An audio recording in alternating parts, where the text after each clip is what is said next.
అవిద్యానామంతస్తిమిరమిహిరద్వీపనగరీ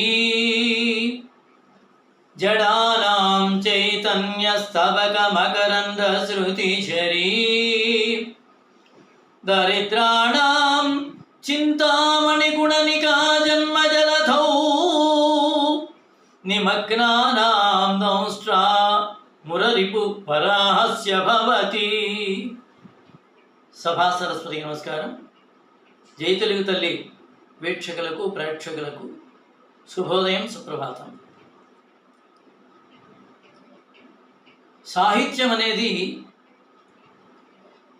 ఒక ఉత్సాహాన్ని, ప్రోత్సాహాన్ని ఇస్తుంది. ప్రతి మనిషికి, ప్రతి జీవికి కూడా ఇస్తుంది. అలాగే ప్రతి పదానికి అర్థం కనుక తెలిస్తే, అందుకే అంటాడు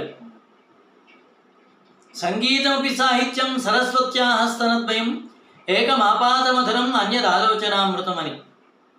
సంగీత సాహిత్యాలు రెండు కూడా సరస్వతి అమ్మవారి తాలూకా స్తనద్వయాలతో చెప్పబడతాయి.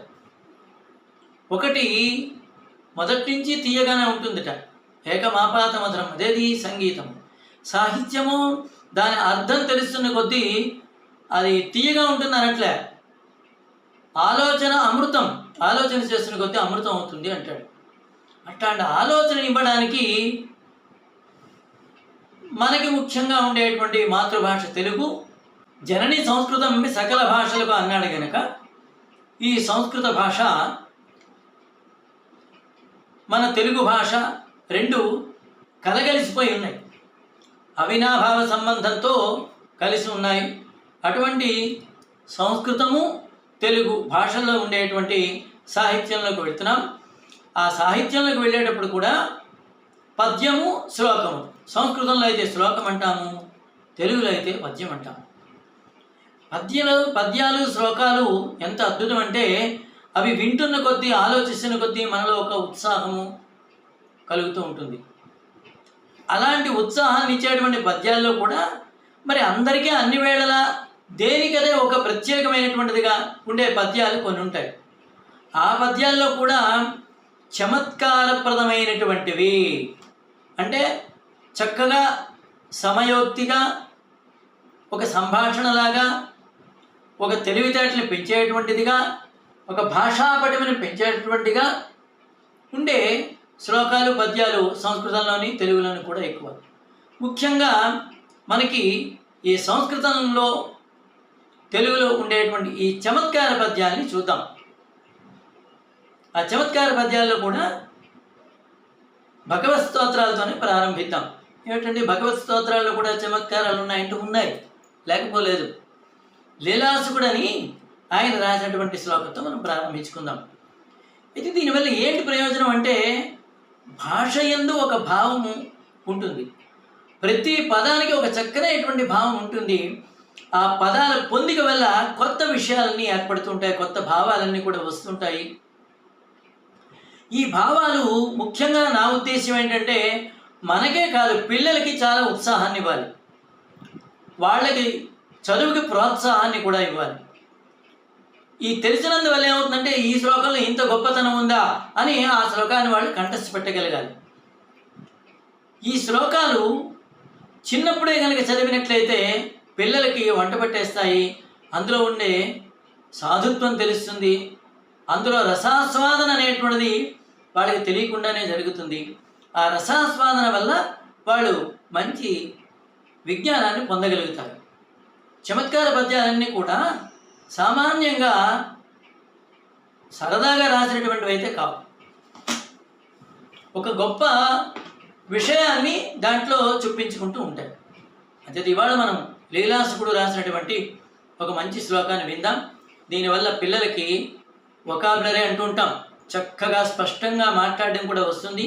ఈ శ్లోకాన్ని మొదటోసారి చెప్తాను, చివరిలో ఒకసారి కూడా చెప్తాను. 2 సార్లు అవుతుంది కనుక వీలైతే పిల్లలకు వినిపించండి, మీరు కూడా వినండి. ఇవి దైవ ప్రార్థనతో ప్రారంభించబడ్డాయి. మనకి తెలుసు, రామాయణ భారత భాగవతాలు అద్భుతమైనటువంటివి, మనకి అఖండమైనటువంటి సంస్కృతికి ఆలవాలమైనటువంటివి. అందులో చిన్నపిల్లలు అంటే మనం గబుక్కుని చిన్న పిల్లాడు ఉన్నాడు అంటే ఏం వేషం వేయిస్తామండి? కృష్ణుడి వేషమే వేయిస్తాం. చదవడానికి చెప్పడానికి రామాయణమే కానీ ఈ వేషం వేయించడానికి పిల్లలప్పుడు వాళ్ళ బాల్య చేష్టలు వర్ణించింది కూడా రామాయణంలో తక్కువ, మన భాగవతంలోని ఎక్కువ. శ్రీకృష్ణ లీలలు అనేటువంటివి ఉన్నాయి తప్ప రామలీలలు అనేటువంటివి ఎక్కడా లేవు. అటువంటి కృష్ణుని తాలూకా లీలలు నిజమే, కృష్ణుడు చిన్న కొంటవాడు, అవన్నీ మనందరికీ తెలిసినటువంటిదే, జగత్ప్రసిద్ధములే. పెద్దవాళ్ళు కూడా వర్ణించారు, పెద్దవాళ్ళు కూడా చెప్పారు. అద్భుతంగా ఒక్కొక్క కవి ఒక్కొక్క మార్గంలో ఆయన్ని చూసి చాలా ఆనందించి చాలా అద్భుతమైనటువంటి విషయాన్ని ఆవిష్కరించారు. ఇక్కడ మనకి కృష్ణుడిని ఎందుకు తీసుకున్నామంటే, కృష్ణుని తాలూకా చేష్టలు ఎలా ఉంటాయంటే చాలా చక్కగా ఆనందాన్ని కలిగిస్తాయి. అవి ఎవరిని బాధించవు. ఉన్న విశేషం ఏంటంటే అవి ఇతరులు బాధ పెట్టేట్టుగా ఉండవు ఆ చేష్టలు. అలాంటి చేష్టలు చిన్నప్పుడు పిల్లలు చేస్తే మనం కూడా ఆనందిస్తాం. అందుకే చిన్నప్పుడు కృష్ణుడిగానే ఉండాలి, పెద్ద అయిన తర్వాత మాత్రం రాముడు అయిపోవాల్సిమండి. ఇది గుర్తు చేయండి పిల్లలకి. ఎందుకంటే చిన్నప్పుడు కృష్ణుడిగా ఎన్ని వేషాలు వేసినా పెద్ద అయితే మాత్రం రాముడు అవ్వాలనేటువంటిది వాళ్ళలో ఒక భావం కలిగించాలి. అదే ఇప్పుడు కృష్ణుడి గురించి మనం చూద్దాం. ఈ శ్లోకం ముందు విందాం. కస్త్వం బాల బలానుజగ కిమిఘతే మన్మందిరాశంకయా యుక్తం తన్నవనీత పాత్ర విమరే హస్తం కిమర్థం యశే మాతగా కంచన వత్సకం మృగయితుం మగా విషాదం క్షణాత్ ఇత్యేవం వరవల్లవి ప్రతివచక కృష్ణ సపుష్ణాతు భగా. ఇది శ్లోకం. ఈ శ్లోకానికి సందర్భం పూర్వరంగం ఏమిటంటే, కృష్ణుడు ఒంటరిగా ఎప్పుడు ఆడుకోలేదు, 10 మందితో కలిసి ఆడుకునేవాడు. అసలు ఆటలు అనేటువంటివి పిల్లలకి ఆరోగ్యాన్ని ఇచ్చేటువంటివి.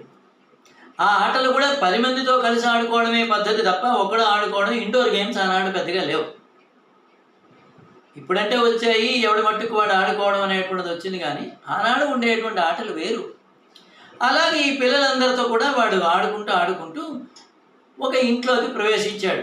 ఆ కాలంలో మరి ఇళ్ళకి ద్వారాల తలుపులా ఏమా, ఆ సత్యలోకం, అది ఆ రకమైనటువంటి స్థితి గతి ఉండేది కనుక ఒక ఇంట్లోకి వెళ్ళారు.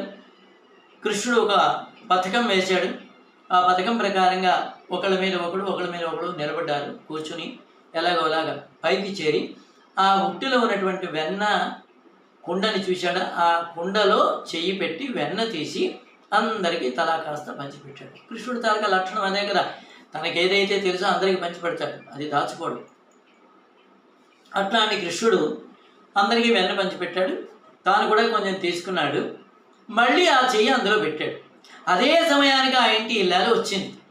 వచ్చి ఆమె అడుగుతోంది, ఏమని? కస్త్వం బాల రైట్ కహాత్వం, ఎవడా నువ్వు అని అడిగింది. తెలుసు కృష్ణుడని, కానీ సహజంగా ఏమవుతుందంటే ఒక ప్రశ్న వేశాడు, ఎవడరా నువ్వు అని అంటాము. అలాగా ఆమె కస్త్వం బాల ఎవడరా నువ్వు అని అడిగింది. చూశాడు కృష్ణుడు, అమ్మనాయన ఈవిడికి నేను తెలిసి కూడా నా పేరు చెప్పకుండా ఇలా అంటున్నారు కనుక ఏం చేద్దామని చెప్పి, బలరాముడికి మంచి పేరు ఉంది కానీ అంచేత బలానుజగ అన్నాడు, బలరాముడు తమ్ముడిని అన్నాడు. అమ్మ వీడి తెలివితేటలు బంగారంగాను, వీడి పేరు చెప్పకుండా మా అన్నయ్యకి తమ్ముడిని అని చెప్పాడు, బలరాముడికి తమ్ముడు. ఎందుకంటే బలరాముడికి మంచి పేరు ఉంది కనుక. కిమిగాతే, అయితే మాత్రం ఎందుకు ఇక్కడ ఉన్నావురా అని సర్కల్ అటు ఇటు చూశాడు. వీళ్ళు ఎవరు మాట్లాడడం లేదు, పిల్లలు ఎవరు కూడా. వీడా చెయ్యి తీయలేదు. మన్మందిర శంకయా, మా ఇల్లు అనుకున్నాను, ఇది మీ ఇల్లా అన్నట్ట. ఎంత తెలివైన వాడు. అయ్యో మా ఇల్లు అనుకున్నాను, ఇది మీ ఇల్లా అన్నట్ట, ఏమీ అరగనట్టుగా. యుక్తం, ఆవిడ ఇంకా ఆశ్చర్యపోయింది. వీడు ఇంత గడుగ్గాయి ఇంత చక్కగా చెప్పాడు, సరే బానే ఉందిరా. యుక్తం తన్నవనీత పాత్ర వివరే హస్తం కిమర్థం యసే, ఆ వెన్న కుండ మూతి లోపల చెయ్యి ఎందుకు పెట్టావురా అని అడిగింది. ఇప్పుడు పద్ధతి ప్రకారంగా పోలీస్ భాషలో చెప్పాలంటే రెడీ హ్యాండెడ్గా దొరికిపోయాడు. వెంటనే చూశాడు, మరి ఇంకేం చెప్పినా ఏం ప్రయోజనం లేదని మాతగా అన్నట్ట, అమ్మా అని పిలిచాట. అంతే, ఆ గోపస్త్రీ మాతగా అన్నాడు కదా. ఎంతటి వాళ్ళైనా అమ్మ అంటే అనుగ్రహించకుండా ఉంటారా? అమ్మ పదంలోనే ఉంది కదా అమృతత్వం అంతా కూడా. వెంటనే ఆమె ఆనందించేసింది, ఇంకా ఏం అనలేదు. అనకపోతే అతనే చెప్పేస్తున్నాడు కృష్ణుడు ఏమని, కంచన వత్సకం మృగయితుం మాగా విషాదం క్షణాత్. మాదొక లేకదోడ తప్పిపోయింది, అది పొరపాటున వచ్చి ఇందులో ఉందేమో అని నేను చెయ్యి పెట్టి వెతుకుతున్నానమ్మా, అంతకంటే ఏం లేదు, నువ్వేం అనుకోకు, చిన్న పొరపాటు జరిగిపోయింది అన్నాడు. ఆమె అవాక్కైపోయింది ఒకసారి. వీడి జవాబులకి అన్నిటికీ వాళ్ళ లేగదోడ తప్పిపోయిందిట, దాన్ని వెతుక్కుంటూ వచ్చాట, అదేమో ఈ వెనకుండలో ఉందేమో అని అనుమానం వచ్చి ఇందులో చేయి పెట్టి చూస్తున్నట్ట. ఏమంటుంది, అందులో అమ్మ అని పిలిచేసరికల్లా ఆమె ఆనందించేసింది కదా. వెంటనే వాడిని ఎత్తుకొని మరింత వెన్న ఇచ్చి, ఇత్యేవం వరపల్లవి ప్రతిభజ. ఈ రకంగా ఆ గోపబాలిక అడిగినటువంటి దానికి చక్కనైనటువంటి చతురోక్తులతోని సమాధానం చెప్పి అలవించినటువంటి శ్రీకృష్ణుడు, కృష్ణ సపుష్ణాతు భగ, మనందరినీ కూడా రక్షించుగాక. ఎంత అద్భుతం అండి! ఇలా చెబితే ఏ పిల్లలకి అర్థం కాదు. ఆ పిల్లలు ఆ సంస్కృత శ్లోకాలు కూడా కంఠస్థ పెడతారు కదా, పెట్టించండి. మళ్ళీ ఒక్కసారి మీకోసం లీలాసుకుడు రాసినటువంటి శ్రీకృష్ణ కర్ణామృతంలో ఒక శ్లోకాన్ని మీకు నేను ఇప్పుడు మళ్ళీ ఒకసారి వినిపిస్తాను. వినిపించిన తర్వాత మీరు ఒకసారి విని అవకాశం ఉంటే పిల్లలకి నేర్పండి. ఇది పెళ్ళిళ్ళలోని లేదా పిల్లలకి ఉపనయనాలు జరిగినప్పుడు వాళ్ళకి ఆశీర్వచనంగా కూడా చదివిన సందర్భాలు ఉన్నాయి. కాబట్టి మళ్ళీ ఒకసారి విందాం. కస్వం బాల బలానుజగా కిమిహతే మన్మందిరాశంకయా యుక్తం తన్నవనీత పాత్ర వివరే హస్తం కిమర్థన్యసే మాతగా కంచన వత్సకం మృగయితుం మగా విషాదం క్షణాత్ ఇత్యేవం వరపల్లవి ప్రతివచ కృష్ణస్స పుష్ణాతు వహా. స్వస్తి.